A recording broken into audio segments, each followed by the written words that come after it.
We now come to the topic of the Maxwell Boltzmann distribution, and the entire idea here is if I have a container of gas, as we've been kind of discussing, um, and I can take a snapshot at a specific instant in time, and if I were to be able to measure all of the speeds of all of the particles or atoms or molecules in that gas, what would the distribution of those speeds look like? Okay. Now, this is the result of that question. The answer to that question is known as the Maxwell Boltzmann distribution. Okay. And we're not going to go through the rigorous derivation of it, but we're going to justify a couple of things about it. Okay. So, number one, if you think about it, this should make some sense. You can't have a speed smaller than zero.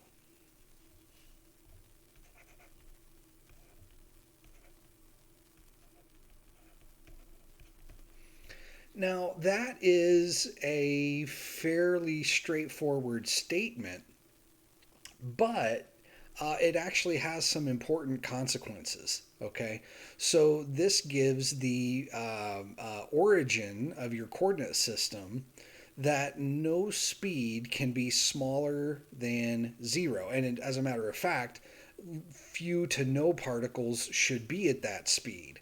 If the particles all have random velocities and they're colliding with each other, there really shouldn't be any particles truly at rest over long periods of time. Um, and number two, your number of particles uh, gaining speed should grow very rapidly initially. Okay, so for small velocities, the rate at which they grow should be very rapid.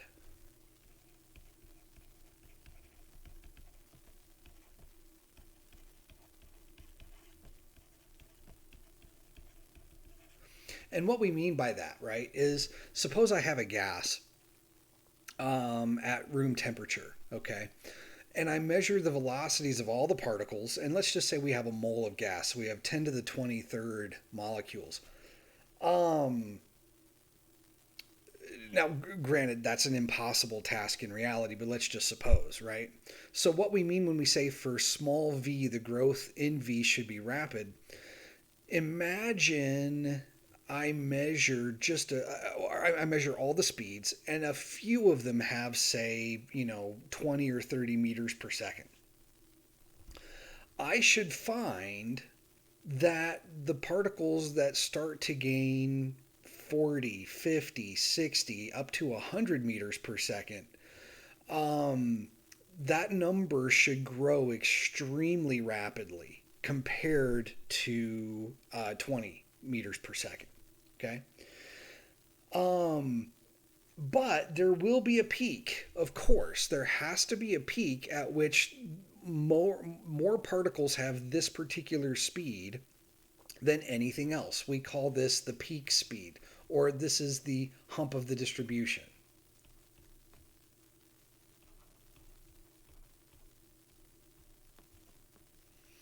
Um, Now, this is not the fastest velocity, but this is the velocity with the most particles. Um,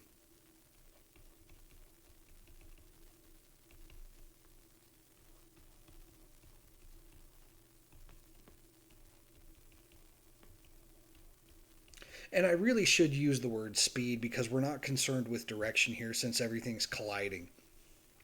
So let's actually substitute that word speed.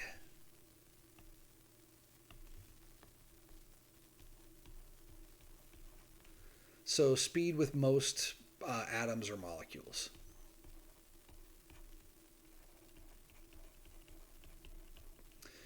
We already defined the RMS speed in the previous video. So your RMS speed is related to your definition of temperature, remember.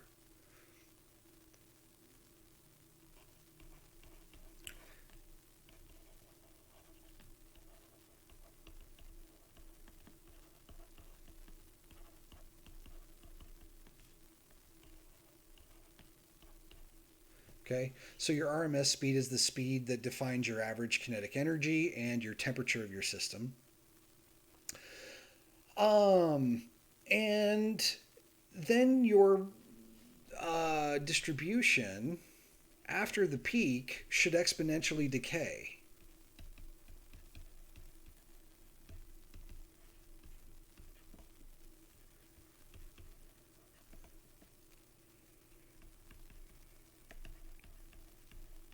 Now, why should this exponentially decay?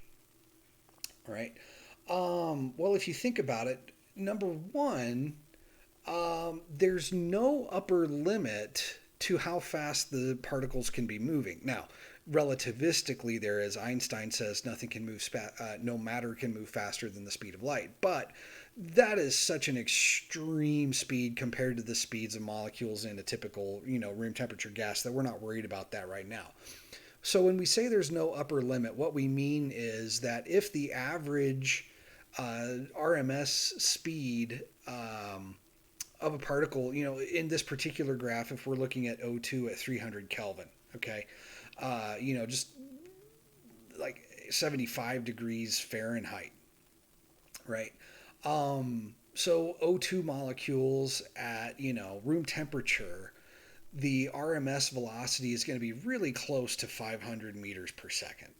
So when we say that there's no upper limit, we're talking in the thousands of meters per second. But the whole point being that there is nothing preventing an individual molecule from having a speed in the thousands of meters per second, even if the RMS is 500 and the peak is just a little bit below 300. So there is no limit. You could have particles going 10,000 meters per second, okay? But they should be very small number. And as a result, each increment of slower velocity as you get toward the central region of this distribution, as I look at the speeds way out here in the extreme edges, it'll never truly reach the speed axis here, by the way.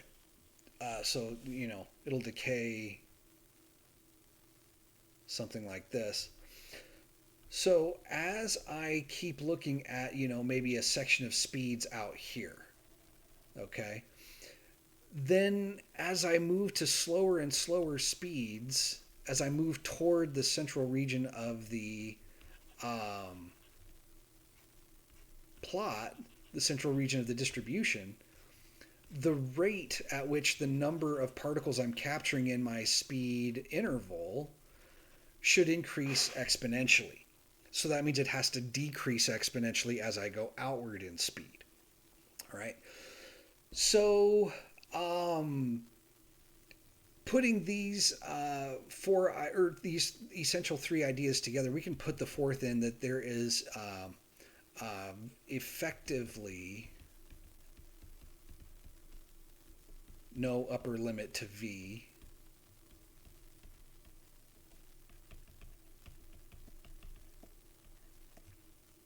Right? So putting these ideas together, what Maxwell and Boltzmann came up with was, number one, your distribution function for your velocity should be proportional to v squared, and that takes into account this second assumption here, okay? And then number two, your velocity function, not your velocity function, but your velocity distribution should be proportional to the exponential decay of v squared, okay? So that takes care of assumption number 3. Now, note this is not a bell curve, and that is taken into account by assumption number 4. And the reason for that is if this was a true bell curve, right, your curve would start at 0, come down, and then come back and end at some hard limit uh, at Vmax. Okay? But that doesn't happen. Okay? There is, in a true gas, you can always measure, at least at some point, some time, there will be a random particle with a speed larger than some theoretical Vmax from a bell curve.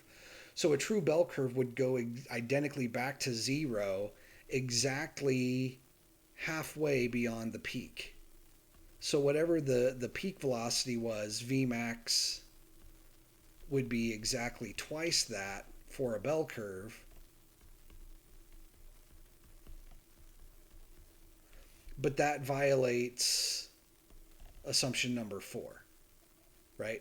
Due to the way the collisions operate and everything being a random process, there's always a chance that a particular molecular atom will be given an extremely high kick, maybe from a couple of collisions in the same direction, and have an extremely high velocity. But they should be relatively rare compared to where most of your particles will exist, which is going to be, uh, you know, the bulk of your particles are going to lie in this region. Whoop, whoop, between these two dashed lines. Okay. This is where, when you measure the speed of a given particle, more than likely it's going to land, you know, somewhere near the peak.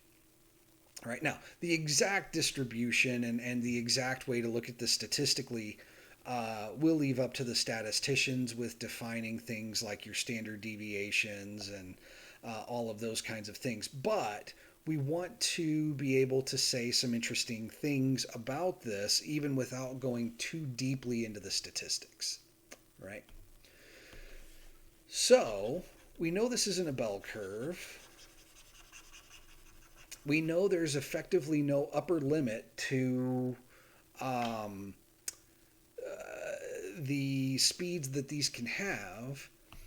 And so the entire idea of the function f of v, what this distribution is,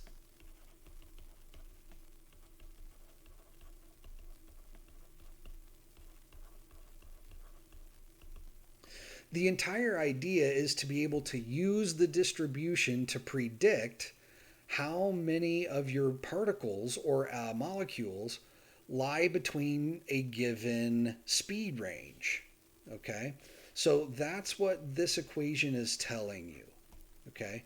So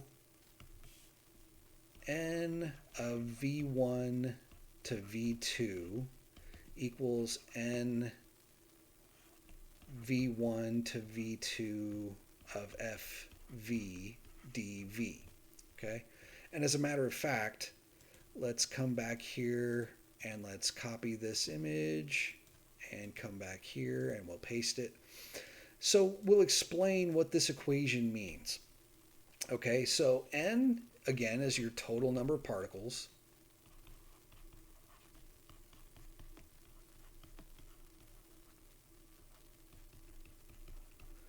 Right? And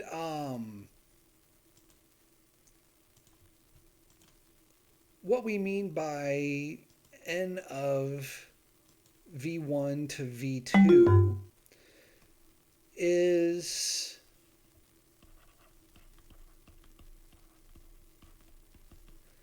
the number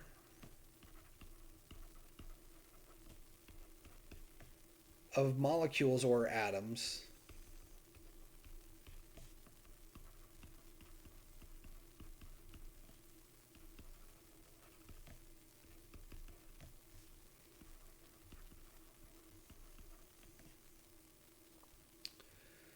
that lie between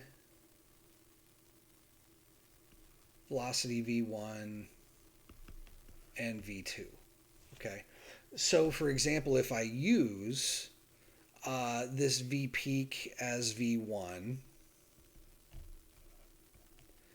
and I use vrms as v2, then the integral of that gives me the area under this curve. Let's use blue since the curve is red.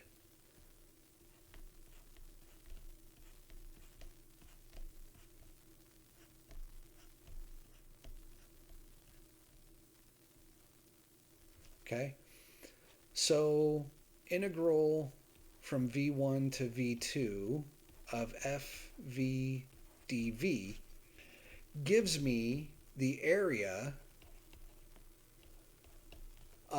under the curve.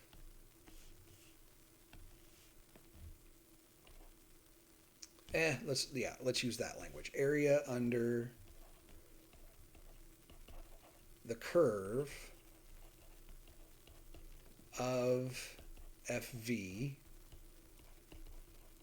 from the from the first velocity I'm exploring to the final velocity that I'm exploring.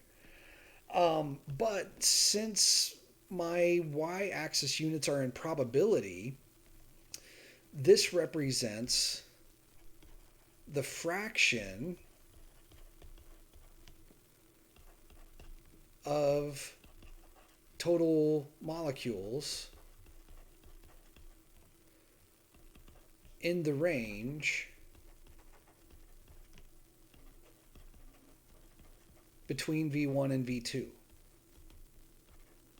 Okay, so this is the fraction of the total molecules in the range between V1 and V2, and since this is the fraction of the total molecules, then when I multiply that by the total number of molecules, n, so n times the integral of fv dv, n times that is the total number of molecules in that range.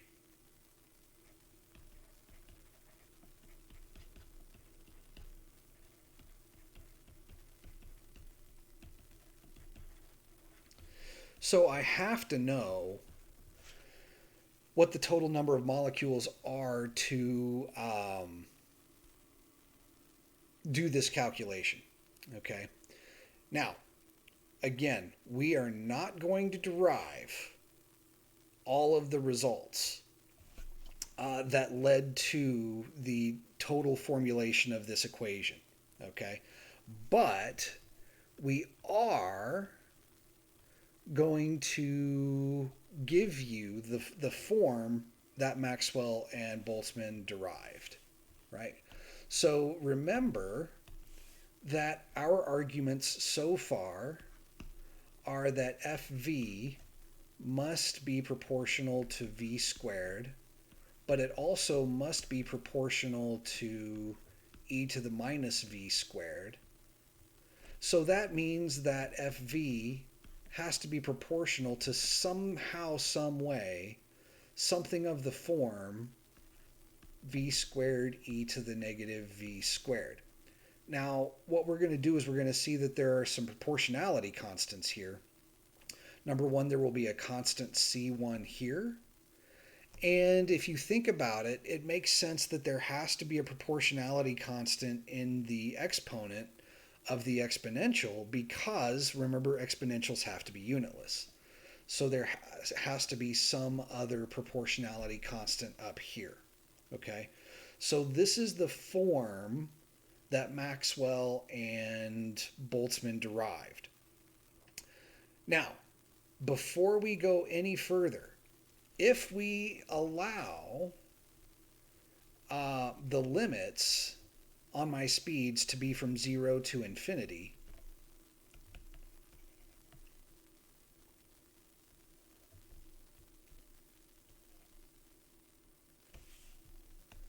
then this is going to be from 0 to infinity of FV dV. So in other words, we're allowing that to be the area under the entire curve.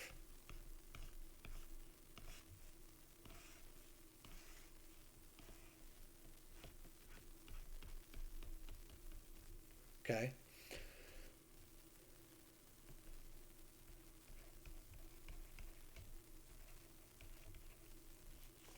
So this has to equal n.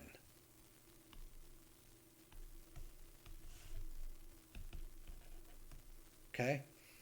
So what that means is if this entire integration has to equal n, then that means it follows that the integral from 0 to infinity of fv dv must equal 1. Okay? So the reason I'm bringing this up is because the constants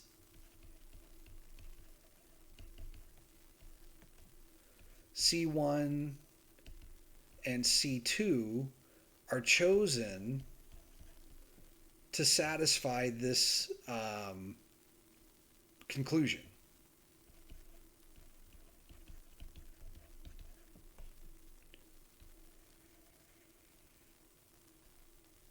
Okay?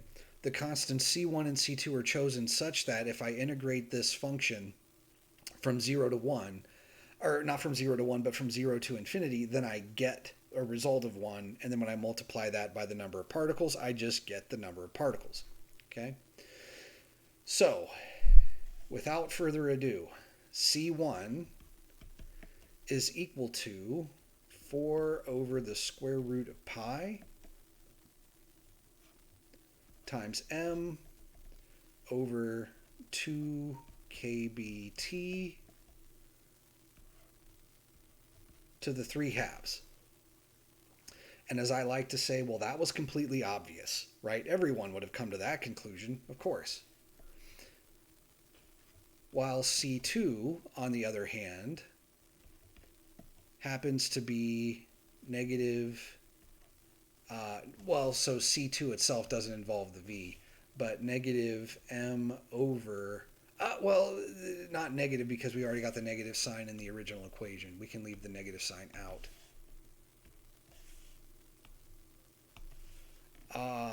Over 2 kbt. Okay? So when I write this out completely, what we get is our distribution for velocities is equal to 4 over square root pi over m times 2 kbt to the 3 halves times v squared times e to the negative mv squared over 2 kbt. Okay? And notice a couple of things. Number one, let's look at the exponent. Negative mv squared over 2 divided by kbt. Okay? This is a ratio of kinetic energy to thermal energy or internal energy. Okay? So your exponent is basically saying, okay, whatever kinetic energies is associated with each V, the system will have some internal energy related to kbt. Your internal energy is proportional to kb.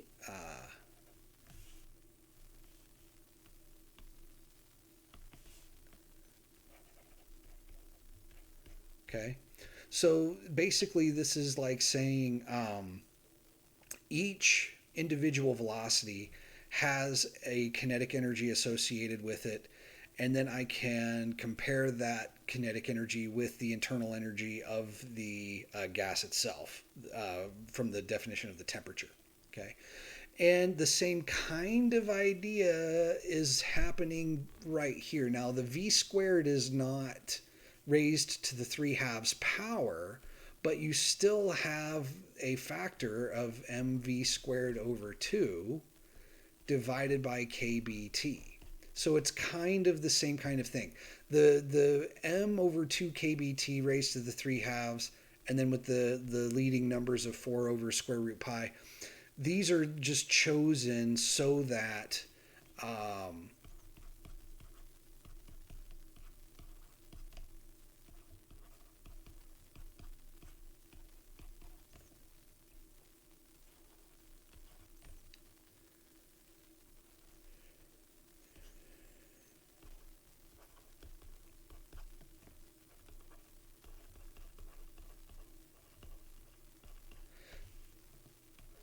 these are chosen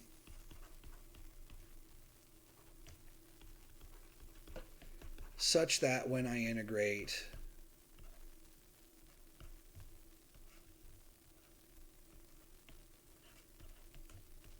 my distribution from 0 to infinity, I get 1.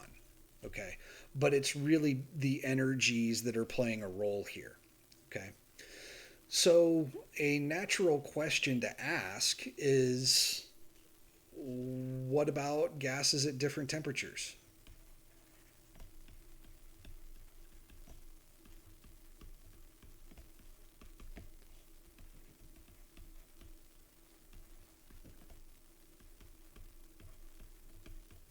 Okay. And the answer is, suppose we have gas at temperature T2 and gas at temperature T1 such that T2 is larger than T1. As you increase in temperature, you increase the total amount of temperature space and therefore total velocity space that is accessible to your particles. At lower temperature, yes, there is no upper limit classically, but it's much less likely that a given molecule is going to be going extremely fast. Okay? But at higher temperatures, it's much more likely that you'll have molecules traveling at those much higher speeds. So as temperature increases, okay, the amount of what we'll call velocity space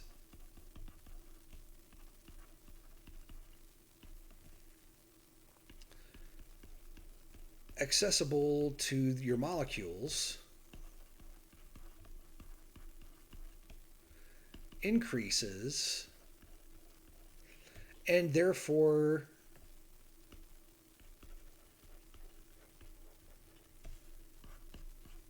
your velocity distribution spreads out.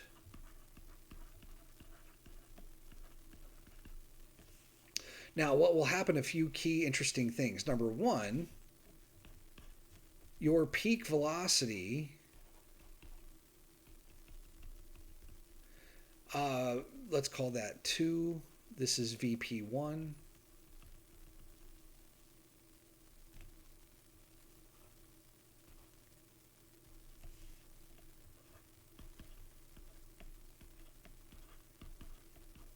Your peak velocity 2 will be larger than your peak velocity 1. F of V2 will be more spread out.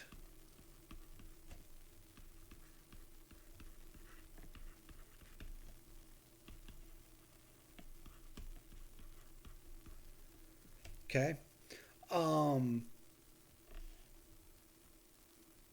And VP2, F of V2 rather,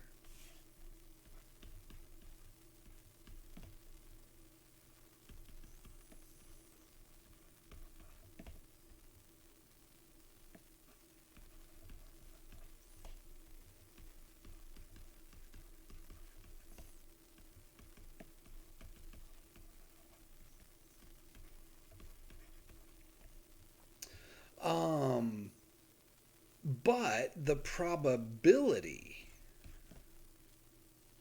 okay? Now, we'll call this probability 1 and we'll call this probability 2. Actually, we'll call this peak probability 1. We'll call this peak probability 2. Your peak probability for 1 will be greater than your peak probability for 2 because, again, if your molecules have a lower temperature and therefore lower average speed, there's less, they're less likely to deviate from the average. And so, therefore, you will have a higher probability that your molecules are moving at or near the average than you will in a higher temperature gas. Okay.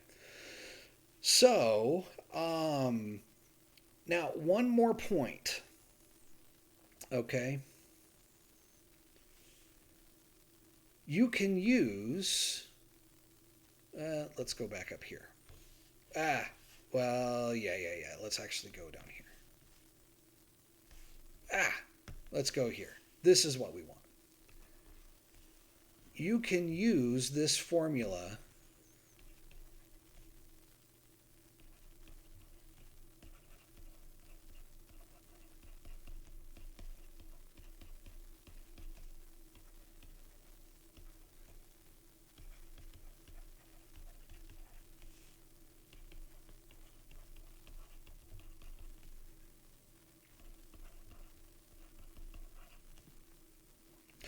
well, to predict the probabilities associated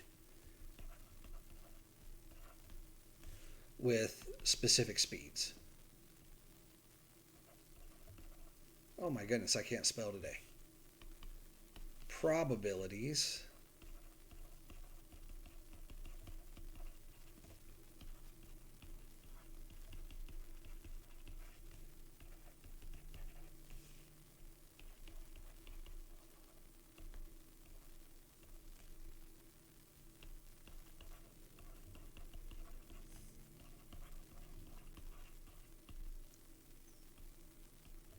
Okay, so the first, and really they're the two that we've already looked at, the peak and the RMS. Okay, so if I look at the peak speed, I can see that this peak speed is the local maximum. Well, in this case, it's a global maximum, but it is the maximum. So the two special speeds are the speed associated with the peak and the RMS. Okay.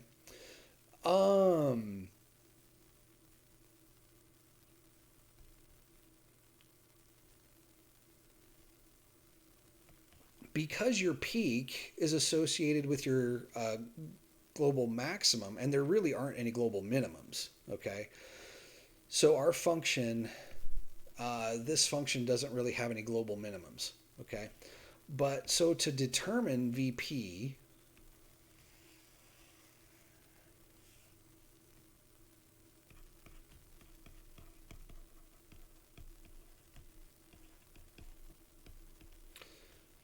all we have to do is differentiate VP set to 0.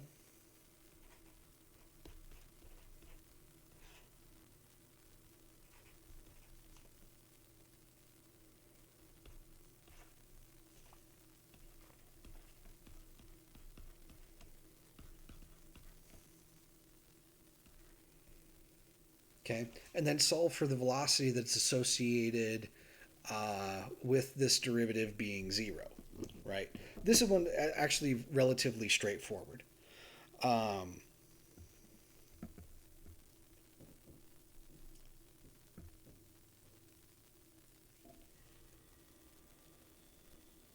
Let's see. I'm not going to go through doing the derivative, but what I would recommend, and as a matter of fact, let's go ahead and copy this equation down once more, because it'll be easier to see. So f of v is 4 over square root pi m over 2 kbt to the 3 halves v squared e to the negative mv squared over 2 kbt. Okay? So taking the derivative involves the chain rule. Not the chain, well, it does involve the chain rule, but it also involves the product rule. Okay? So my recommendation would be use a computer.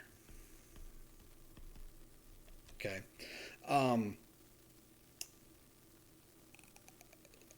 Purists will tell you to do it by hand. I certainly encourage you to know how to do it by hand.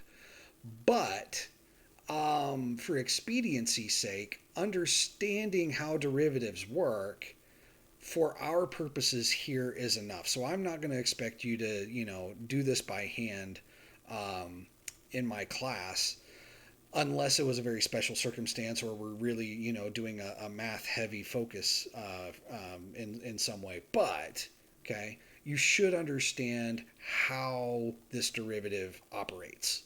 Okay. Now, to get the RMS, okay, what you would need to do is the following.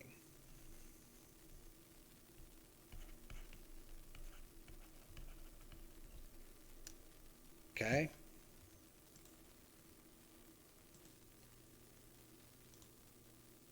So your VRMS is, remember what RMS stands for is root mean square. So the idea is we do this in reverse. So we're going to square our velocity first. Then we're going to take the average of the square of that velocity according to the distribution, and then we square root the result. Okay? So what does this mean? Right? So first things first, the velocity squared is just v squared. All right? So we're done with the square part. The mean means take average.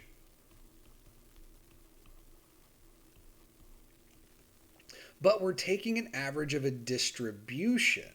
Okay?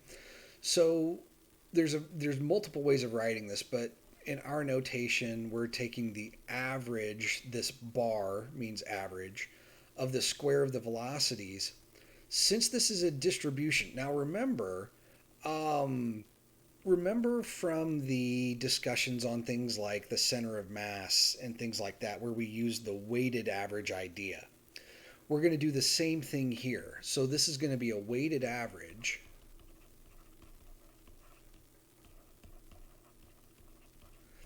And the way we write this weighted average down is the thing that we're weighting, v squared, times f of v.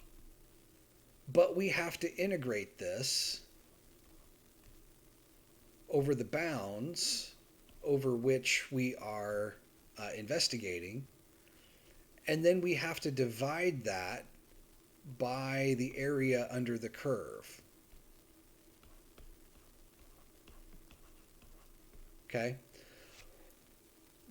But remember that we've already chosen our constants so that this is equal to 1.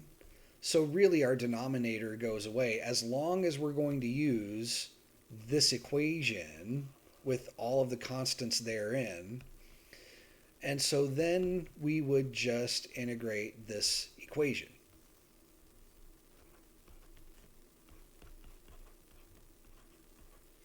But this involves some multiplication, of course. So this is the same thing as integrating 0 to infinity of 4 over square root pi times m over 2kbt v, but I have my v squared here, and I have my v squared out front, and so those two can multiply together, so this is v to the fourth times e to the negative m v squared over 2kbt. Okay? And again, use a computer.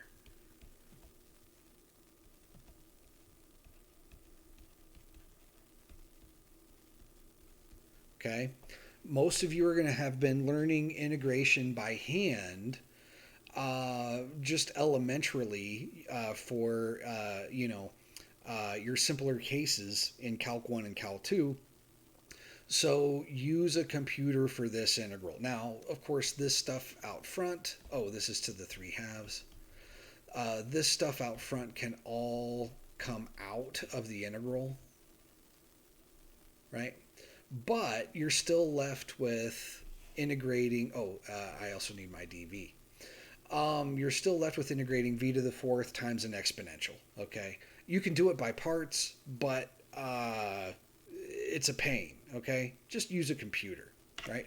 But then when you get this result,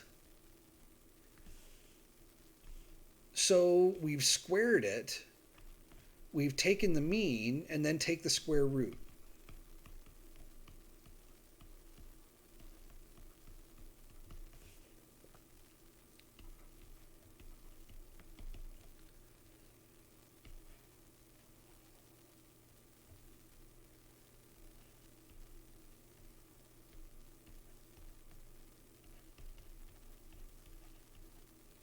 Okay, so there's not like a unique number. Your actual result will depend on your temperature, of course. So I'm not gonna, like try to throw in a generic result here. But if you integrate this out for a given temperature, you can get the number, and then you just take the square root of it, and there is your VRMS. Okay. So you can, and there are other special velocities or speeds that you can calculate, but these are two of the most important as far as understanding the properties of the gas are concerned, right? Your peak is the speed associated with the most particles.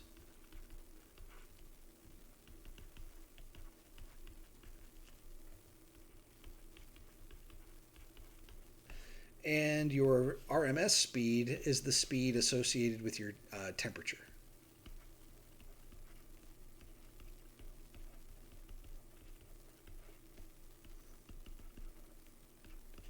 Okay, so these are two very, very important speeds. Okay, so I know that this was a little math heavy, but hopefully it made some sense, and it will make more sense as you move through doing these calculations. Okay, so with that in mind, I thank you for sticking with me thus far, and we will look at the first and second law of thermodynamics next.